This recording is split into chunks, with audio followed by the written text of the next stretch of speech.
শিক্ষকদের এমপিও ভুক্তি করা। ইনশাল্লাহ আল্লাহ আমাদের ক্ষমতা আনলে 2 মাস পর ইলেকশন, আল্লাহ ক্ষমতা আনলে আমার স্যারদের জন্য আমরা এমপি ভুক্তি করে দেবো ইনশাল্লাহ। ডিগ্রি আল্লাহ যদি করায় আমরা করে দেবো।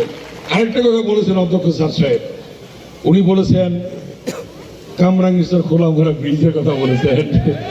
আল্লাহ যদি করে কামরাঙ্গীরচর খোলামোড়া ব্রিজ হবে ইনশাল্লাহ। ইনশাল্লাহ আল্লাহ যদি করে, আল্লাহ যদি করতে দেয় আমাদের, আমরা করবো ইনশাল্লাহ। ঠিক আছে।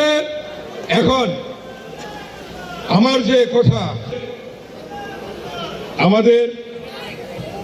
আমাদের প্রধান উপদেষ্টা ঘোষণা করেছেন ফেব্রুয়ারির প্রথমার্ধে নির্বাচন হবে, 2 মাস নাই। আমাদের মাননীয় প্রধান নির্বাচন কমিশনার গতকাল বলেছেন যে ডিসেম্বরের 2nd উইকে, 2য় সপ্তাহে তফসিল ঘোষণা হবে।